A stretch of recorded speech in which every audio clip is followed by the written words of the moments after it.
said, all you vinyl varmints, all you record collecting crew,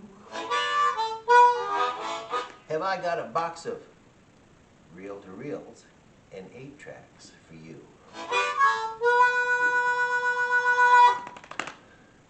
Something a little different today. Hey, Shadow Man. Hey, Attic Daddy. Welcome to episode 10. 10 already?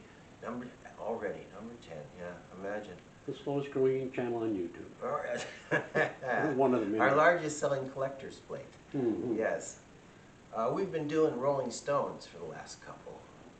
For 8 and 9, Rolling Stones oddities. We're going to give everybody a break.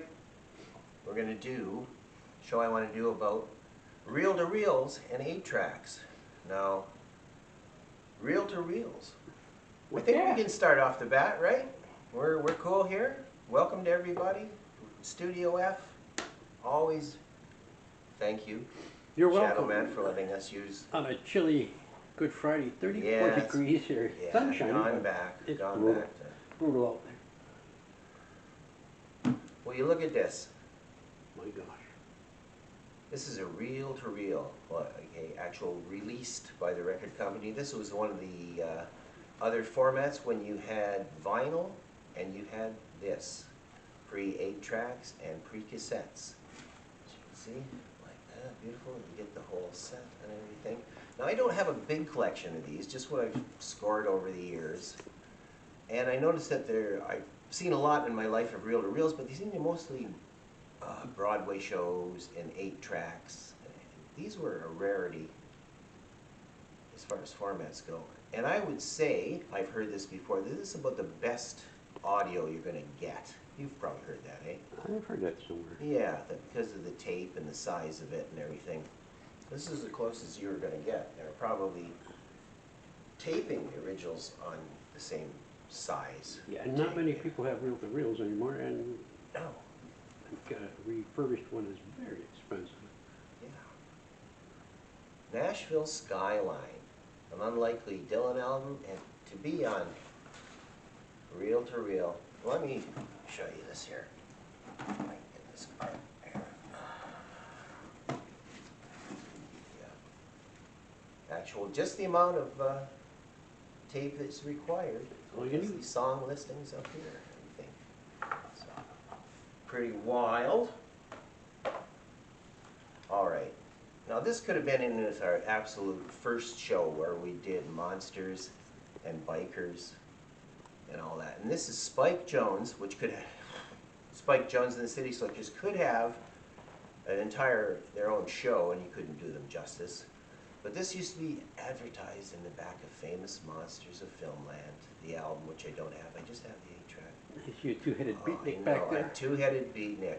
I know. So just one smoking. I wonder if they both get the benefits. But just That would be nice. Yeah. See, wouldn't you? Yeah, it's just like twice as many, you know. So that is pretty cool. Spike Jones. All right. 8-tracks. Let's talk about them. Well, as a visual, I will put up the first Brian Ferry solo album on 8-track. Now these were probably one of the most short-lived formats around. You know where I see 8-track still being a valuable thing is in 60s custom car collectors. They want their cars, they wouldn't, take the 8-track out of them. You'd want it original, and I've, sold guys stuff before because, oh, give me some Zepp and all that, on 8-track because they were limited to what they could listen to. But here's an unlikely one. I just started off that first because you and I went and... That was at Massey Hall, correct? Massey Hall, the first Brian Ferry solo, With tour. Chris Spedding? Chris Spedding and Phil Manzanera. Oh my God.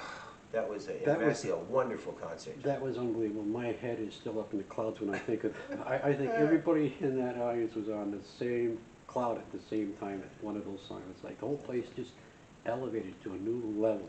It was a transitional period in Toronto because I had seen, like Patti Smith and a few people like that. And there was a big transitional, kind of the last of the Roxy Music people and the punks and everything. People I've been seeing at shows for over 40 years since.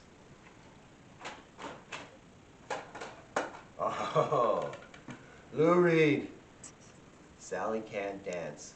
There used to be a TV commercial. They used to show on Channel 29 in Buffalo for this record. They showed Sally Can't Dance. I apologize for this jerkiness. I'm still getting used to this camera. Yeah, new camera. Yeah. Ah, Cecil B. DeMille. As you notice, we had a new intro. We don't have that fade feature on this camera. You'll figure it out. That necessity is the Take mother it of invention. on our journey with you. Oh, save me. Save us, baby Jesus. David Johansen, his first solo album. Ex-New York Dolls, of course, and anytime I can make a New York Dolls reference, it is a good day. Oui. I'm starting to get... Toast. Cheers. Cheers. OG, I'm sorry about all that styrofoam popcorn, I really am. Please don't send it back here. Snow effect. Yeah. Someday we're going to make it snow on this camera when I figure out what it can do. These are interesting. I got to put both of them up here. Two Kinks, Everybody's in Show Business, that had the Celluloid Heroes on it, and Lola versus the Power Man, which just had a big 50-year release and everything. And of course, the song's Lola is on here. And these stickers that are on these, of course, are absolutely wonderful. The $2.99. So, and that's a double album. That Kinks album is too. I have that on. I have these on vinyl, of course. Lola. None of these I really play. I don't have an 8-track player that I want to chance the brittleness of these tapes. Oops, sorry, folks. But as far as objet goes, in another format for them to be around, an object of desire. This could have been in our soundtrack rock and roll movie too. I'm trying to get the glare on this. But this is the Journey Through the Past, Neil Young, which is a double album too, and it's one of those albums that everybody bought because it came out after Harvest. And it's a very ponderous thing with a lot of live stuff on it and everything. And I'm sure a lot of people who've never listened to the 3rd and 4th sides or whatever they were.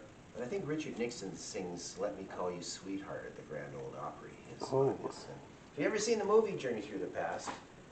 It's pretty interesting. You know, you like Neil Young, it's very important. Bernard Shaky. Local fellow. Oh, that's right. It's wonderful. But, you know, it's a hippie with money and camera. I guess that might be too of a... I'm not trying to be harsh.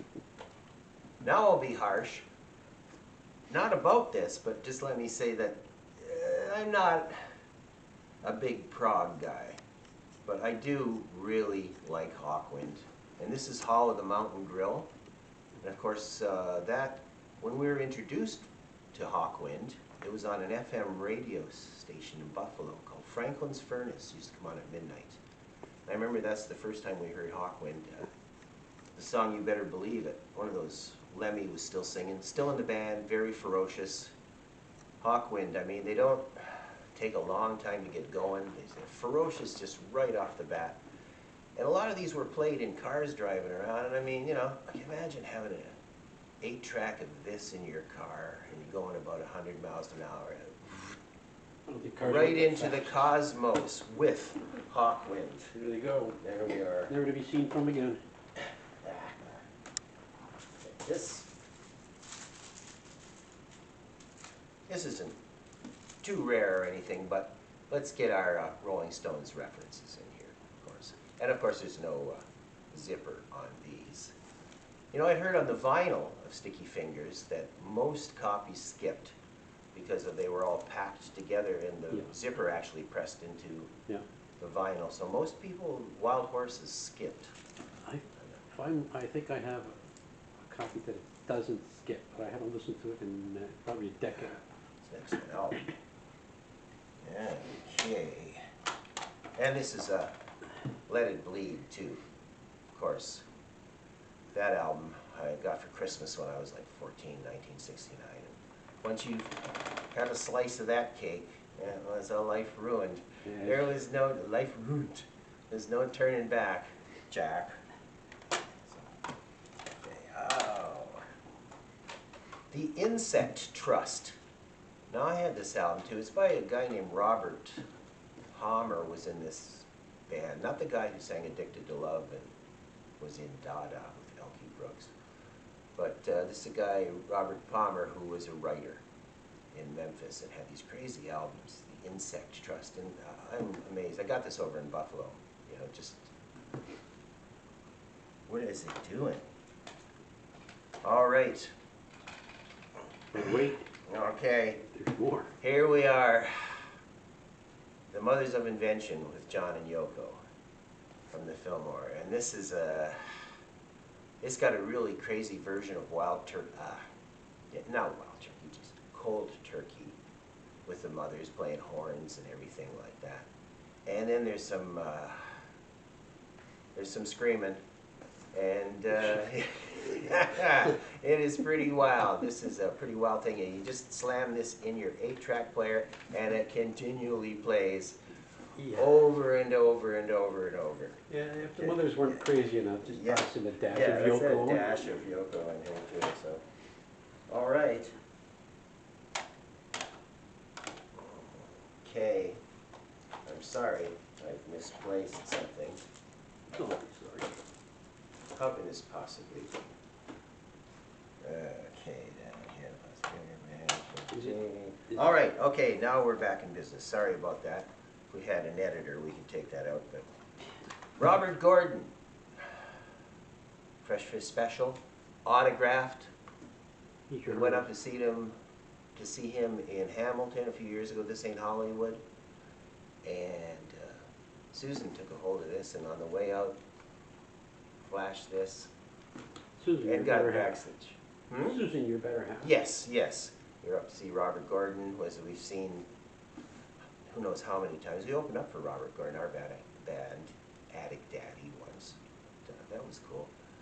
But yeah, this was like having a sweepstake ticket to get back there, you know. Just a sec, sweetheart. Robert Gordon. Of course, he didn't sign it over his face. But yes, his possessions here. Okay, this is a sealed New York Dolls 8-track. This was a Christmas present a few years back. Again, Susan bought this for me. And you notice that they're like 3 for $5. Yeah.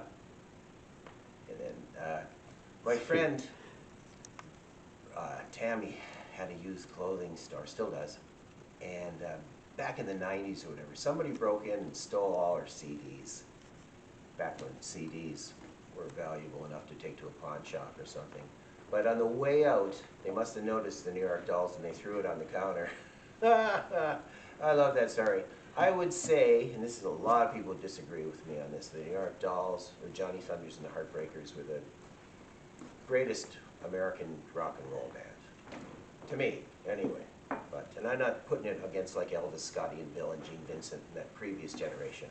But for 1971, as far as the North American bands, the New York Dolls, and anytime I can mention them. Okay, this is our last but not least.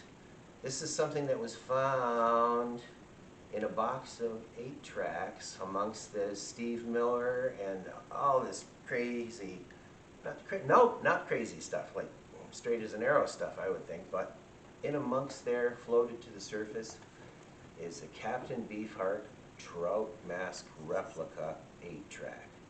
Now this is on bizarre, blue plastic with all the, and somebody's driving around Welland, Ontario going, happy with the khaki sweatband, bogoed potbelly barnyard that only he noticed, and various tracks from Trout Mask replica.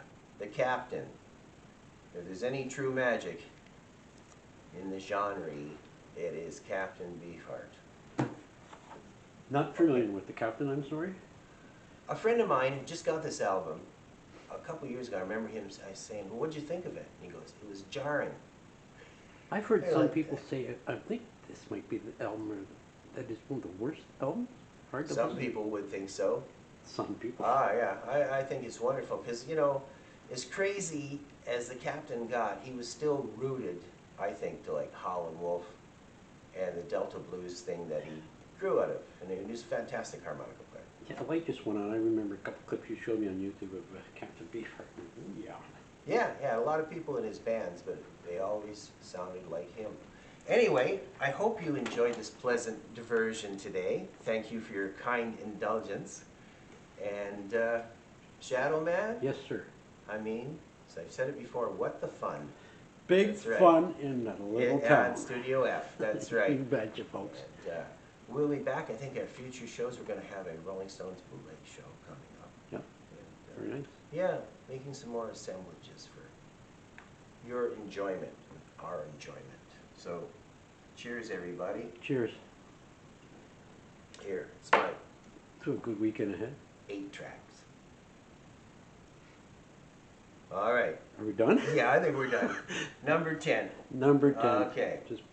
Okay. Folks, thank you very Cheers much. to you, Shadow Man. You've had your tea.